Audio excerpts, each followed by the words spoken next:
Oi, pessoal, tudo bem? Eu sou o professor Wilker Gassen. A gente vai ter uma aulinha agora de administração pública, ou seja, disciplina do concurso da Polícia Militar do Estado de São Paulo, tá ok? Nós vamos inicialmente falar sobre a Constituição de São Paulo, os aspectos principais aí que tem muita probabilidade de cair na provinha de vocês, tá ok? Então vamos lá. Então, sobre o conteúdo da nossa aula, nós vamos falar sobre esses cinco itens aí: os fundamentos do Estado, a organização dos poderes, organização do Estado, da ordem social e as disposições finais constitucionais gerais, correto? Então, sobre os fundamentos do Estado, assim como a Constituição Federal, a Constituição do Estado de São Paulo, ela estabelece as bases do Estado de São Paulo, tá ok? São os fundamentos. Esses fundamentos, eles estão divididos em 4 artigos logo no início da Constituição de São Paulo.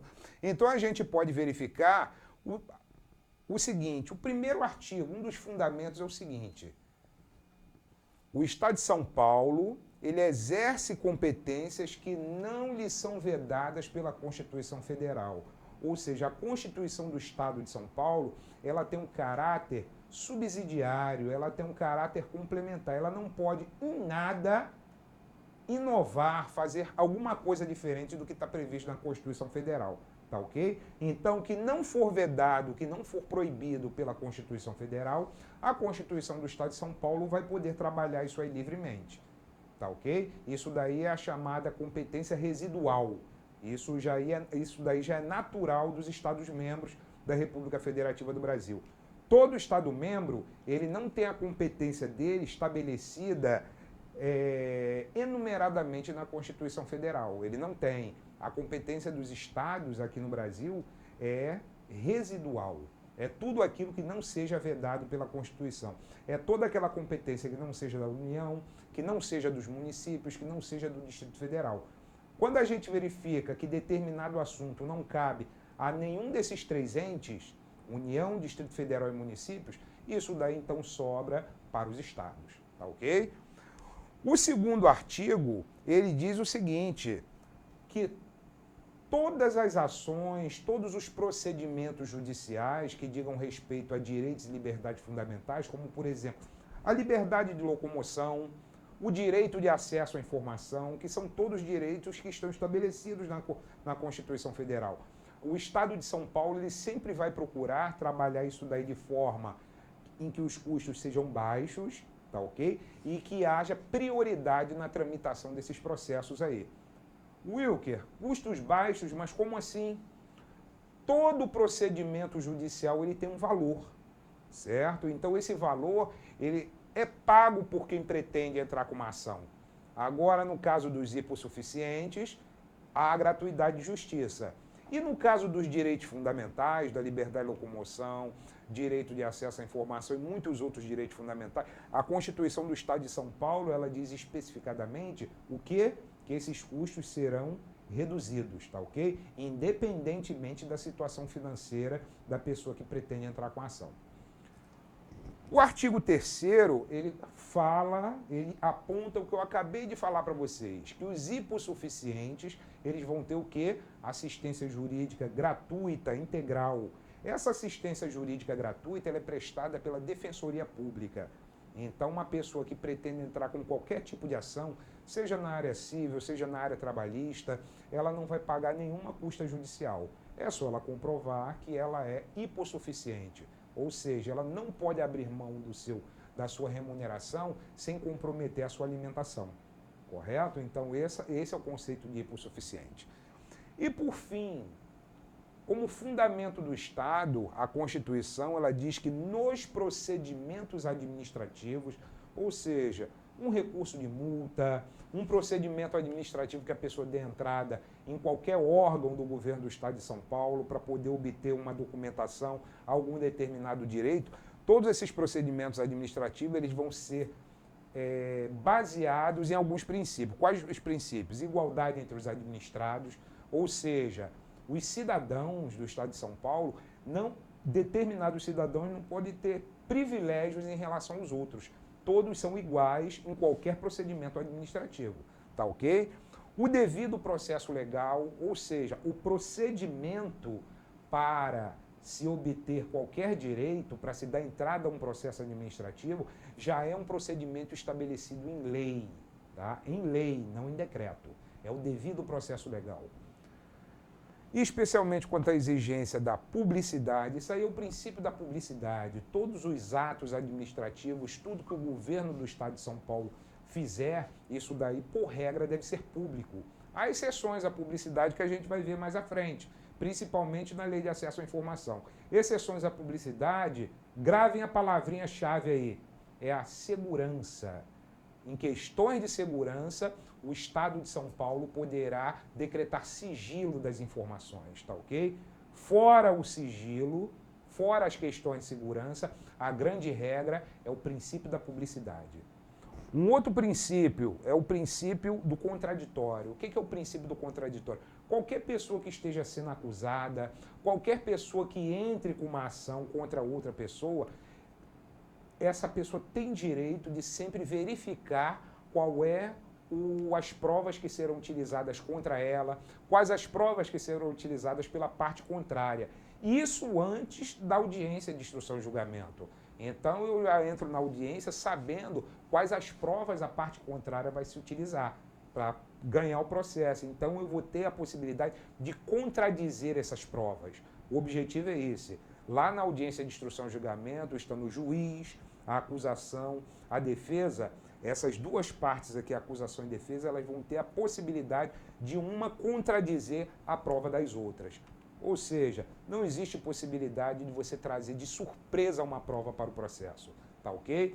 Agora não vamos esquecer que ali nós estamos falando de procedimentos administrativos, certo? Então as regras do procedimento judicial estão sendo aplicadas aos procedimentos administrativos do governo do Estado de São Paulo. Ampla defesa, eu posso utilizar de todos os meios que o direito não proíba para eu me defender.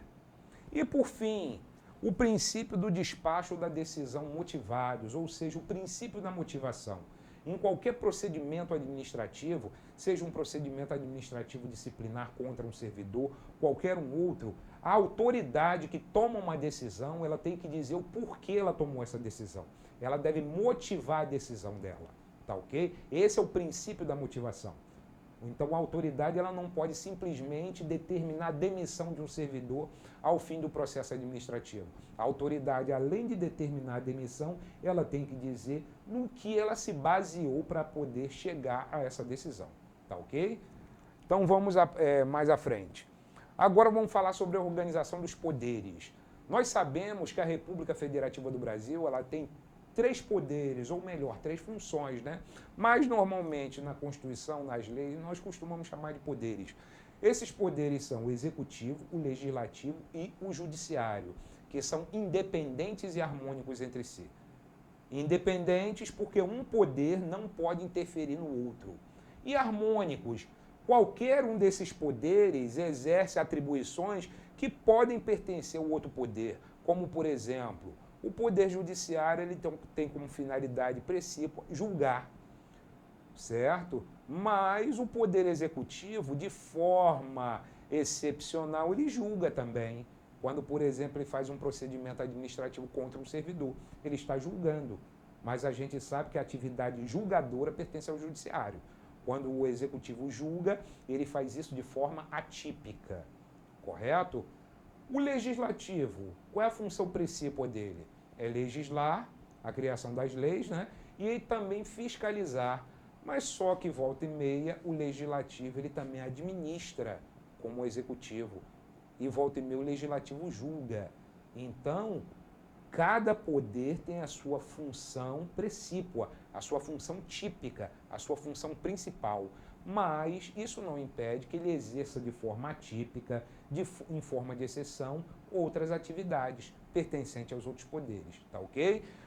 Aqui na Constituição do Estado de São Paulo, especificadamente para o concurso da Polícia Militar de São Paulo, nós vamos tratar apenas do Poder Executivo.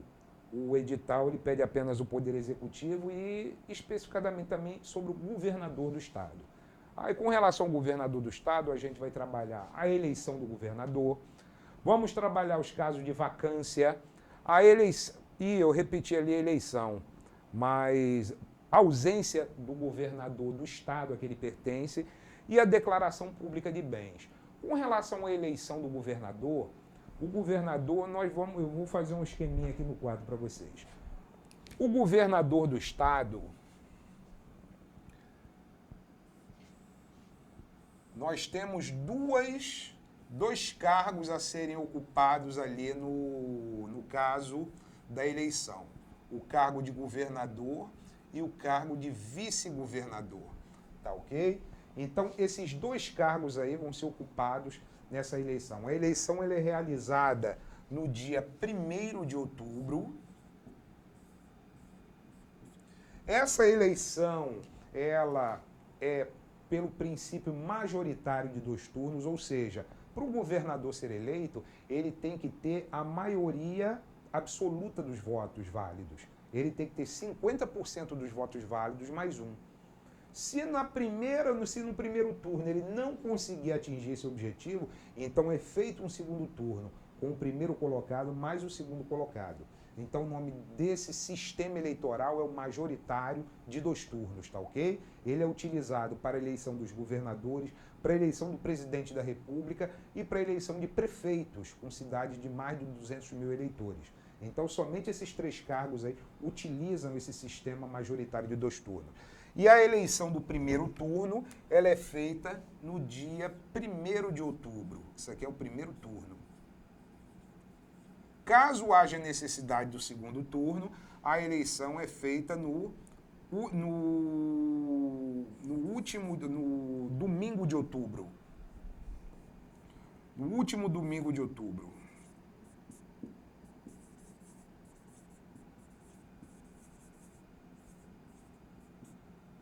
Isso aqui seria o segundo turno.